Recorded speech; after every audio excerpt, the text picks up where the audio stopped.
Just a reminder to vote in this week's Locals poll, where you decide what deck I take to Locals every single week. Without any further ado, I hope you enjoyed the video. What's up, YouTube? Welcome back to the channel, and for today we have the profile for the deck that we would have taken to Locals last week, being Salamangreat. We ended up not being able to go because I had to go to work. Unfortunately, it was just kind of how it ended up, but we ended up doing pretty good in our online surrogate matches. We went 2-1. We beat a like a Cyberse pile deck, and then a Chaos Dragon deck, and then the only one we lost to was Crystron. So unfortunately, we just weren't able to take that one home, but overall, we did pretty good. Here's what it looks like on paper, then we'll get to the card by card.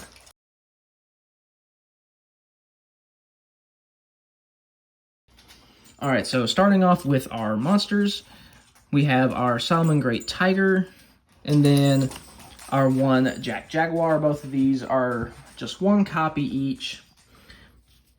Tiger, we can discard another Salamangreat card, special summon this from our hand. It is a tuner, so that helps open with synchro plays. It can also modulate its level. Then Jaguar. It does piercing. That normally doesn't come up that much. Its main effect is in grave. You can target a Salamangreat monster in your grave, except for itself. Shelve them to the deck, and if you do, special summon this card to a zone that a Salamangreat Link monster points to. So this is just a way to kind of get another body on the board from the grave. It's kind of a big thing with Salamangreats, is playing out of the graveyard. Next, 3 copies of Salamangreat Foul. This one is basically just a free extender. If you summon a Salamangreat monster that's not named Foul, you just get to special summon it from your hand for free. And then you can send a Salamangreat card from your hand or face the field to the grave, target a set spell or trap your opponent controls, and it cannot be activated this turn. That second effect doesn't really come up that much, but it can be useful for like baiting things. So yeah, not bad. Next, 2 copies of Salamangreat Falco.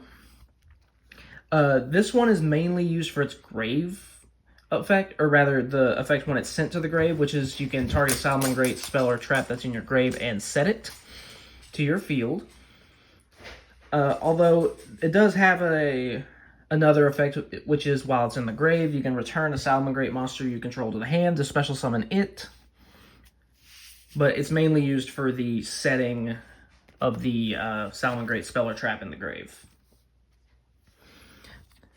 Then, of course, we have 3 copies of Salamangreat Gazelle.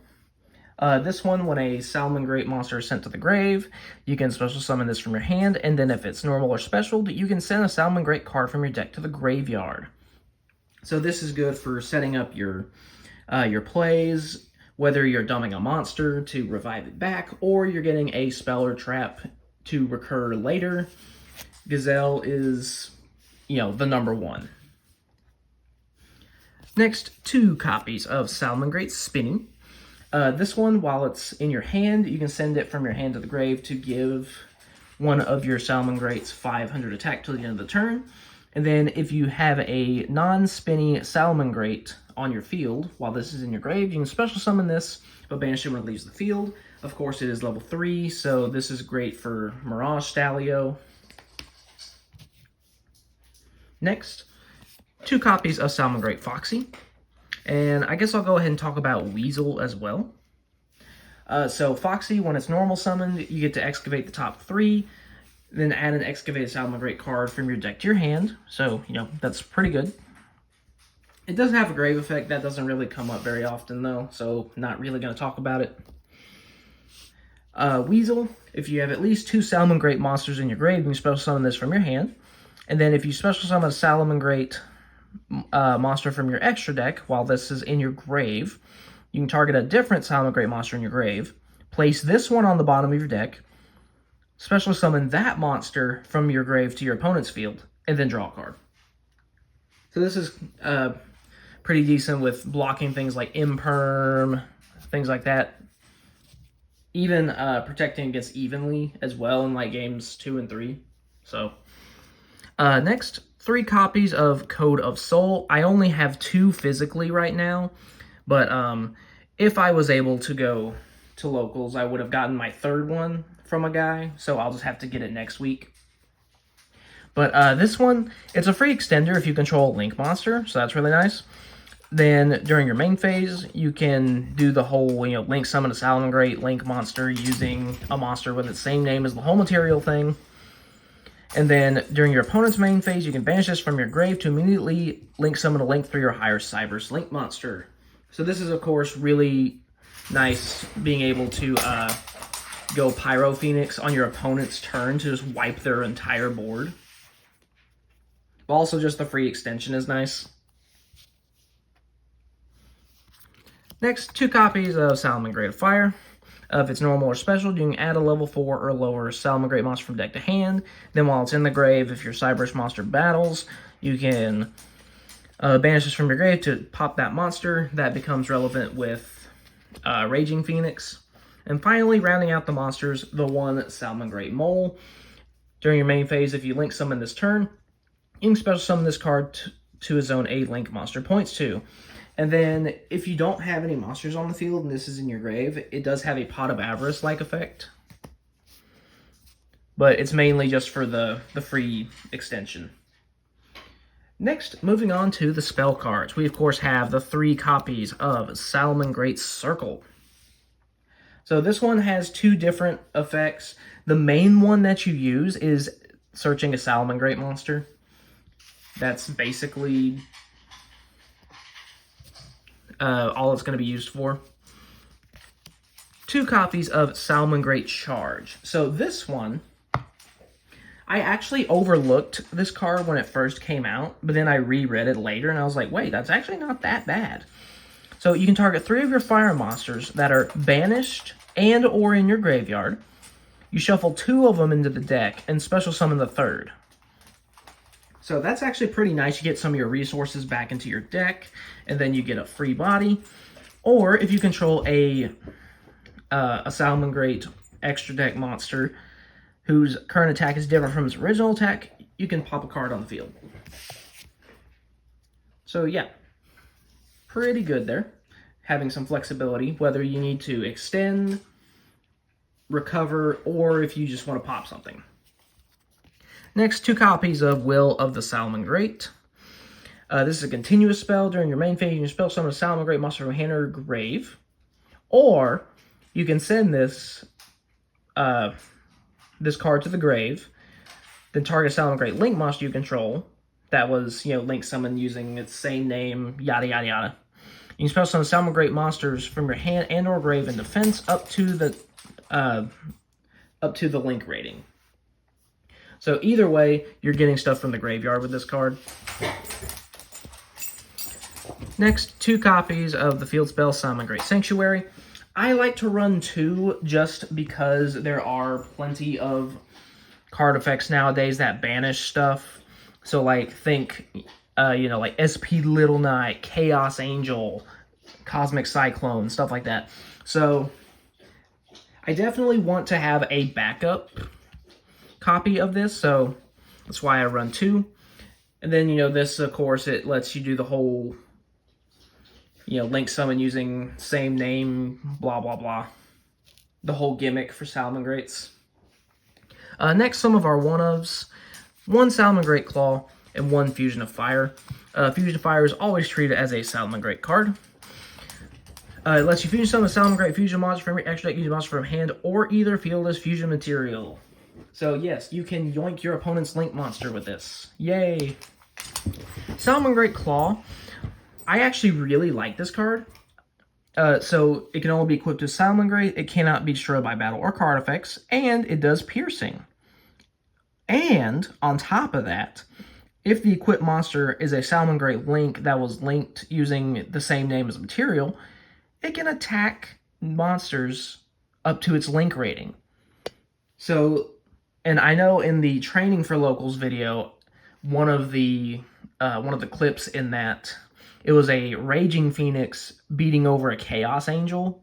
So I got to attack a Chaos Angel that couldn't be destroyed by battle 4 times with this. It was awesome.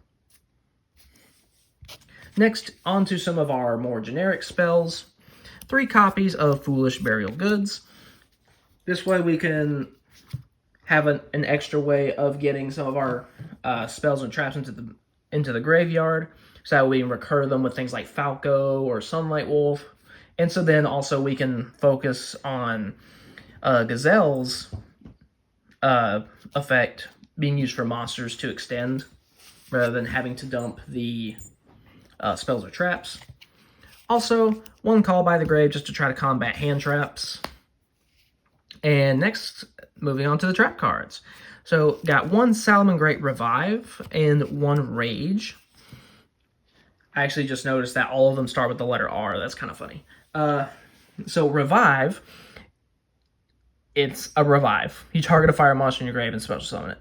And then, you can banish this card from your grave and target a Salamangreat monster you control and a monster in your grave with the same name. You shuffle the one from the grave into the deck, and then the monster on the field gains attack equal to its original attack until the end of the turn. So this is a way to not only get a body back, but you can also do damage step shenanigans to try to either OTK or use it defensively during your opponent's turn to make them take damage during their battle phase. Salamangreat Rage. The only real effect you're using is the second one. Target a Salamangreat Link monster you control that was Link summoned using its same name as material. Destroy cards your opponent controls up to that monster's Link rating. So if you target a Link 4, you can pop up to 4 cards. Yay! And finally, rounding out the main deck, 2 copies of Salamangreat Roar. It's just a standard counter trap. You have to control a Salamangreat Link monster to use it, though. And then while this is in your grave, if you Link summon a Salamangreat monster using its same name as material, you can set this card but banish it when it leaves the field. And of course, you can only activate 1 Salamangreat Roar per turn, so that's a little sad. Okay, so yeah, moving on to the extra deck now. We got 2 copies of Balinks. So this just takes any level 4 or lower Cyberse monster. When it's Link summoned, you add the field spell, and then you can banish it from your grave to protect your Salamangreat cards from destruction. 2 copies of Sunlight Wolf. When a monster is summoned to a zone it points to, you get to add a fire monster from your grave to your hand. And then if it's summoned using its same name as material, you can just add a Salamangreat spell or trap from your grave to your hand. So this is why Foolish Burial Goods is in here, along with Falco. Next, 2 copies of Heat Leo. This isn't really the main focus of the deck anymore. I know it used to be when I played Salamangreat before Soul Burning Volcano. I kind of would also always use Heat Leo as kind of the ace. But it's not that anymore. It is still pretty decent, though, because when it's Link summoned, you can target a card in your opponent's spell and trap zone, shuffle into the deck. And then when it's summoned using its same name as material, you can target a fire monster in your graveyard and a monster your opponent controls. That opponent's monster's attack becomes the same as your monster in grave. So, like, let's just say my opponent has a Blue Eyes White Dragon. I can target Spinny in the grave. The Blue Eyes White Dragon's attack becomes 1,000. So yeah, pretty nice there as kind of like a backup. Next, 2 copies of Salamangreat Pyro Phoenix. So this one is a Link 4. And when it's Link summoned using its own name as material, you just get to destroy all cards your opponent controls. So that's really nice. And then it does have 2 other effects that are a little more situational. You can target a Link monster in your opponent's grave, special summon it to your opponent's field, and then if a Link monster is special summoned to your opponent's field, you can target one of those monsters and inflict damage to your opponent equal to its original attack. So it's mainly played for the board wipe, of course. This is really good with Code of Soul, just being able to go into this during your opponent's turn to wipe their field at, like, say, the end of their main phase. So that's really nice. Next is the main Link 4, though, being Salamangreat Raging Phoenix.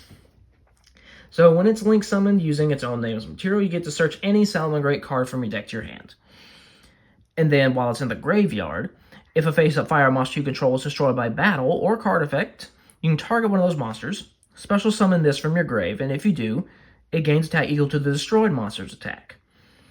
So this is kind of where Salamangreat of Fire comes in, because you can link summon Raging Phoenix, link that into another Raging Phoenix, get a search, enter battle, swing, activate Salamangreat of Fire in grave, banish it, pop this one revives in grave, and boom, you got a 5600 attack beater.